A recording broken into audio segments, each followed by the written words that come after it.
Assalamualaikum warahmatullahi wabarakatuh. Alhamdulillahirabbil alamin wassalatu wassalam ala asrofil anbiya'i wal mursalin wa ala alihi wa sahbihi ajmain.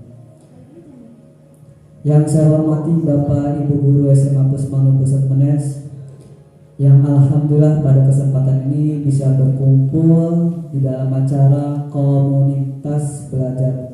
Mudah-mudahan kumpulan kita di tempat ini mendapatkan ridho dan barokah dari Allah Subhanahu wa taala. Assalamualaikum warahmatullahi wabarakatuh. Alhamdulillahirabbil alamin, bihi nasta'in ala umuri dunya waddin, wassalatu wassalamu ala sayyidina Muhammadin wa ala alihi wa sahbihi ajma'in, amma ba'du. Asyhadu an la ilaha illallah wa asyhadu anna Muhammadan abduhu wa rasuluh. Segala puji bagi Allah Subhanahu wa taala, dengan rahmat yang telah dilimpahkannya, alhamdulillah kita bisa berkumpul di sekolah kita yang tercinta ini. Semoga kita selalu mendapatkan ridho dan rahmat dari Allah Subhanahu wa taala. Amin ya Allah ya rabbal alamin.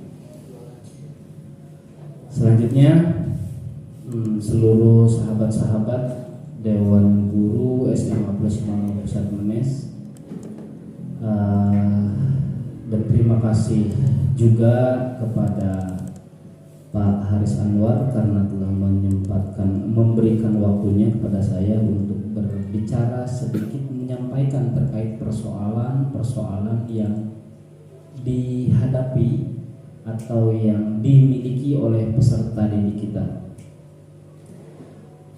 Langsung saja mungkin Ibu Bapak Dewan Guru SMA Pusmanu Pusat Menes, dari sekilas pantauan yang saya lihat, memang betul apa yang diutarakan oleh Pak Haris tadi. Di semester 1 ada kendala cinta yang bersemi di antara anak-anak kita ketika di semester 1, dan ini jelas harus kita selesaikan. Namun jika dilihat dari sekilas menurut pemantauan penelaahan saya, bahwa di antara faktor yang membuat tadi yang diutarakan oleh Pak Haris adalah bahwa anak-anak kita ini bisa dikatakan kurang mendapatkan perhatian dari ibu bapaknya. Dan bisa setelah dicek lebih jauh, anak-anak kita yang mengalami demikian itu, Pak Haris, rata-rata tidak mendapatkan kasih sayang serta perhatian sepenuhnya dari orang tuanya. Terkhusus yang perempuannya biasanya terkhusus dari ayahnya, yang laki-lakinya dari ibunya. Jadi hal ini terjadi. Dalam hal ini sebetulnya bisa mereka dapatkan hal itu dari keluarganya yang lain, seperti yang terjadi pada peserta didik kita yang sekarang kelas 12. Dia tidak mendapatkan perhatian dari ibunya karena telah ditinggalkan oleh ibunya semenjak masih kanak-kanak di SD lah, di usia SD. Tapi yang mendapatkan perhatian itu dari bibinya dan pamannya. Dalam hal ini pun, hal ini mungkin tidak akan berkembang lebih jauh kalau seandainya perhatian itu didapatkan dari kita selaku orang tuanya di lingkungan sekolah. Kemudian selain daripada hal itu, masalah yang dimiliki oleh anak-anak kita adalah kurang kedisiplinan. Bisa kita lihat di antaranya tadi kelas 10 SY pun pukul 7.30 itu masih berkeliaran di luar. Selain itu pun, jika dilihat dari semangat belajarnya, anak-anak kita ini terlihat agak kurang semangat belajar. Dilihat dari ketika kita memberikan umpan kepada anak-anak kita, bahwa respon dari anak-anak kita ini kurang respon. Sehingga dalam hal ini yang harus kita tingkatkan pula adalah semangat anak-anak kita untuk melakukan pembelajaran. Dan yang paling urgent yang harus kita lakukan adalah terkait dengan pembinaan mental. Karena dalam beberapa hari ini ketika kita bersikap tegas pada anak-anak didik kita, maka anak-anak didik kita itu merasa terintimidasi ketika kita memberikan perhatian penuh. Anak-anak kita ini seolah-olah menjadi anak-anak manja. Itu yang bisa saya sampaikan terkait dengan permasalahan-permasalahan yang dihadapi oleh anak-anak kita. Mungkin kiranya itu saja yang bisa disampaikan. Wallahul muwaffiq ila aqwamit thoriq. Assalamualaikum warahmatullahi wabarakatuh. Pada BKSMA Pusmas yang telah memaparkan keadaan siswa di sekolah kita. Selanjutnya kepada guru akhlak, mungkin ada masukan tentang perilaku siswa sehingga kedepannya kita bisa membenahi akhlak-akhlak siswa kita tersebut. Kepadanya kami persilakan. Alhamdulillahirabbil alamin wa bihi nasta'in 'ala umuri dunya waddin. Wassalatu wassalamu ala sayyidina Muhammadin wa ala alihi wa sahbihi ajma'in. Satu kata Pak Oman, bila mana kita tegas, kita salah. Karena guru itu selalu galak. Jadilah intinya mah malas untuk hadir di sekolah. Atau sebaliknya kata Pak Oman, bila mana kita dekat, selalu bercanda, malah bahasa dilunjak teh, dilunjak bahasana, dilunjak bela intinya mah. Yang menjadi tidak ada harganya itu guru. Jadi di manakala kita di tempat ini, dikala kita ada khususnya harus, dikala kita ada gurunya harus gitu kan. Contoh Bapak Sanda intinya mah, bila Umi datang bilang ya Alpa ya, kan itu anak dia bukan ada etika, itu namanya, itu intinya tidak etika terhadap guru. Masalah laki-laki,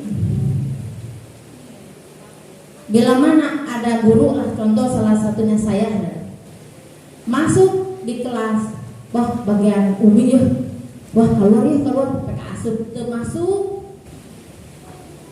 jadwal gitu. Bagaimana akhlak yang baik menurut ibu-ibu dan bapak-bapak? Masalah akhlak itu ibu-ibu dan bapak-bapak udah mengetahui gitu. Mana dikala kita tegas, makalah keluarkan ketegasan kita. Dimana kala kita harus guru bercanda dengan murid, bergurulah gitu. Tapi kasih wawasan supaya keguruan kita tidak dianggap disepelekan oleh murid. Karena malah gini gitu, kalau kita guru setiap hari, itu tidak ada kedewasaan kepada anak-anak. Bila mana kita serius, itu pun jangan. Jadi ada di kala canda kita serius, di kala kada kita ada bergurau.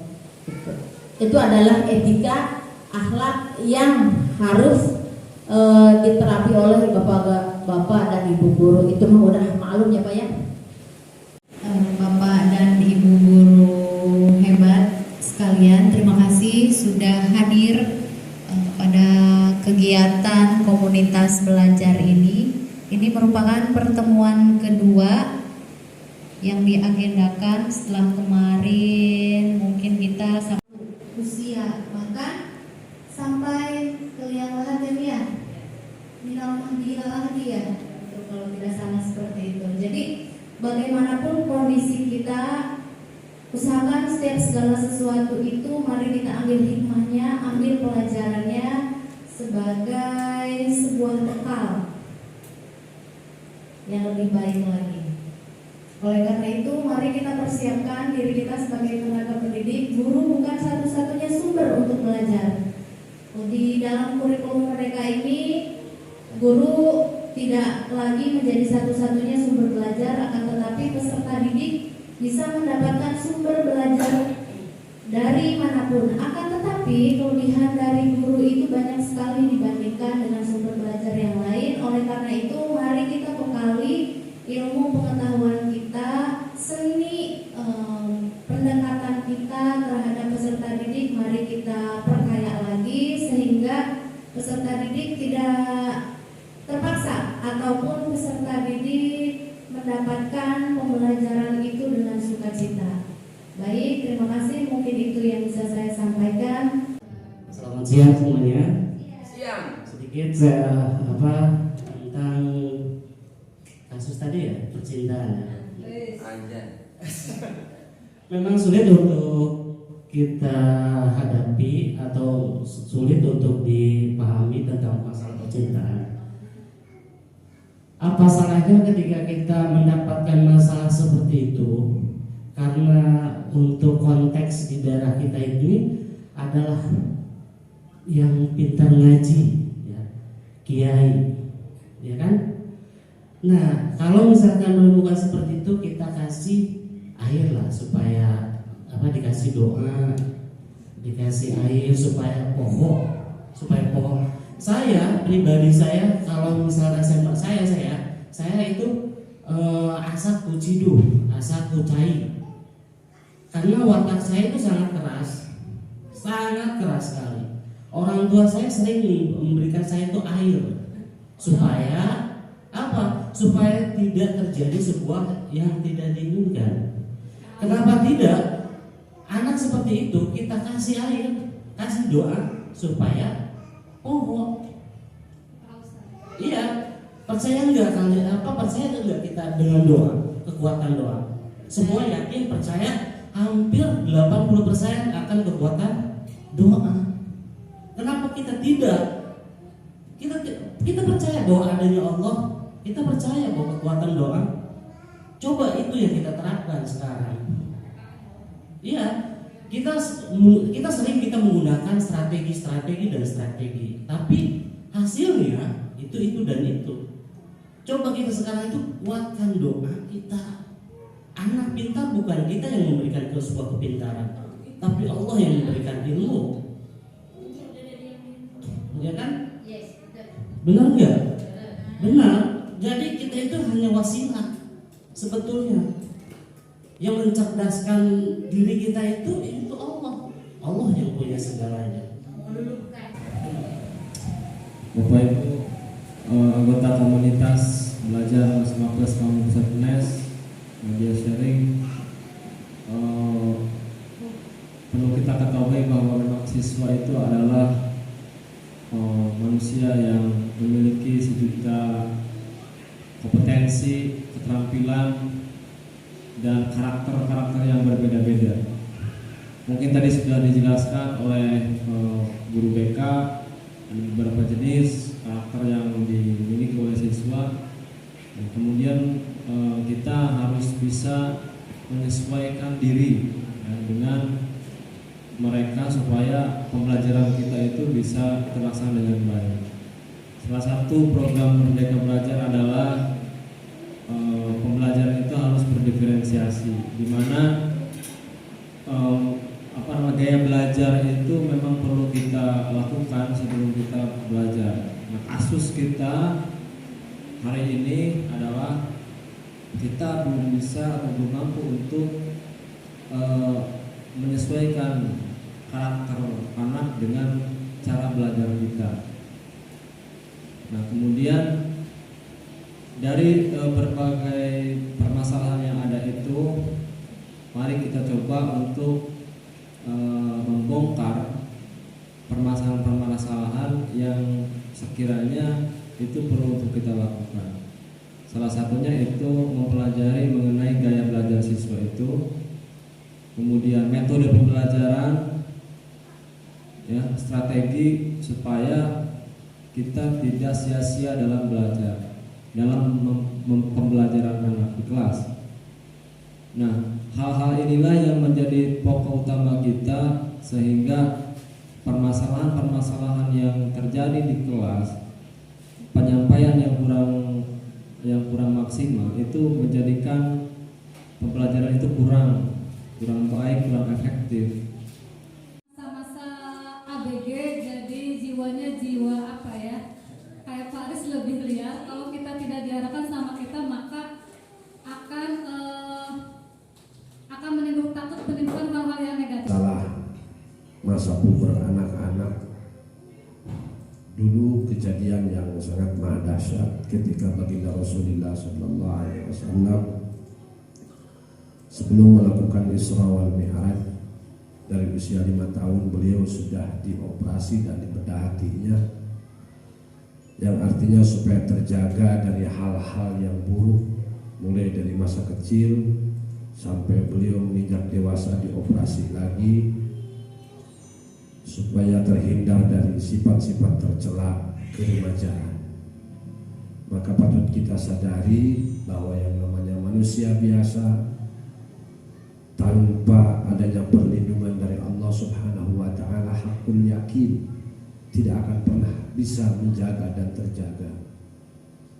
Karena bagaimanapun juga kejadian yang sangat dahsyat sudah tergambarkan dari semenjak kejadian Nabiullah Adam alaihissalam ketika digoda oleh iblis laknatullah alaih, beliau sampai dikeluarkan dari surga. Dan perlu dijadikan catatan bahwa itu adalah surganya, bukan surga langit tapi surga dunia. Karena yang namanya surga adalah tempat yang kekal, tidak ada istilah pengeluaran makhluk dari surga itu sendiri ke alam dunia. Berarti itu adalah surganya surga dunia.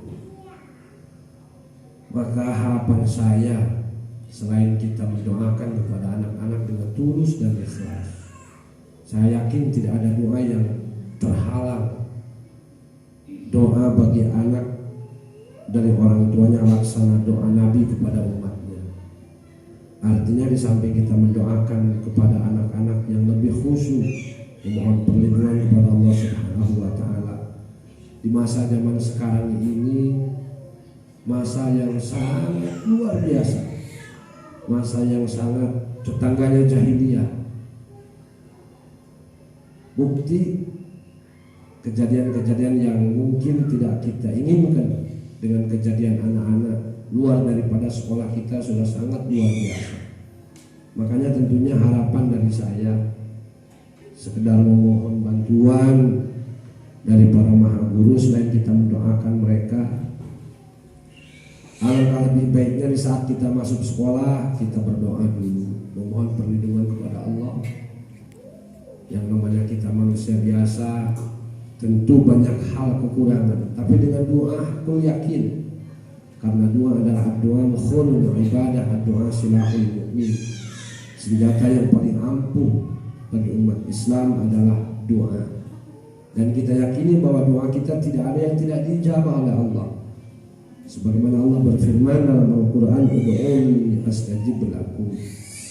Cuma doa itu perlu dijadikan catatan, ada yang sifatnya cash, balasan dari Allah, ada yang invest. Jadi kita jangan kecil hati. Di dunia kita diberikan 30%, di akhirat nanti 70%. Itu adalah janji Allah, man ja'a bil hasanati falahu asru amsalihha. Allah bukan pabandi, Allah bukan paharis, suatu hal yang mustahil kalau Allah berbuat kebohongan. Jadi sekedar tambahan, di samping akhlak kita yang baik diimplementasikan kepada anak, juga doa yang terpenting.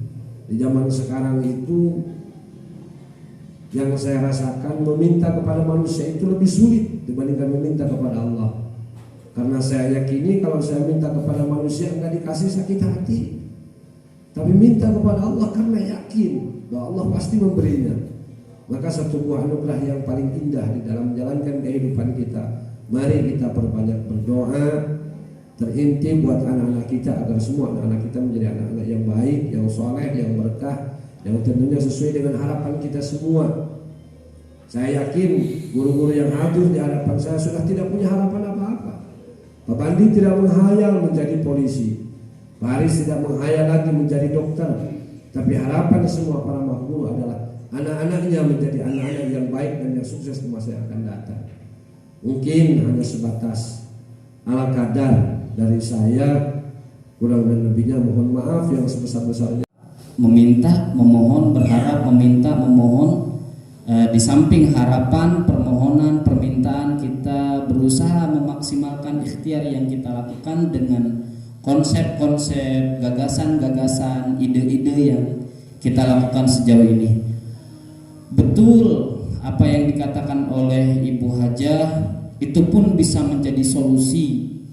Karena dalam hal ini tugas kita selaku guru, memang betul Bu Haji, yang makna guru itu saya pribadi mungkin memaknai bahwa yang namanya guru adalah untuk digugu dan ditiru, untuk dicontoh dan ditiru. Sehingga kalau bahasa Ibu Fatimah sering dengan celotehan Bu Fatimah mengatakan lebih bertanggung jawab lagi di dalam melaksanakan ataupun mengemban tugas-tugas yang diberikan, agar kita sebagai guru ke depan bisa lebih refleks lagi, bisa lebih semangat lagi untuk bisa membenahi anak-anak kita, untuk bisa memberikan pencerahan terhadap anak-anak kita, agar anak-anak kita tersebut ke depan, hari ini, esok dan lusa dan seterusnya, bisa dari hari ke hari bisa lebih kompeten lagi, bisa lebih condong lagi, bisa lebih hijrah lagi kepada arah, kepada perilaku, kepada kegiatan-kegiatan yang lebih baik dan bertanggung jawab.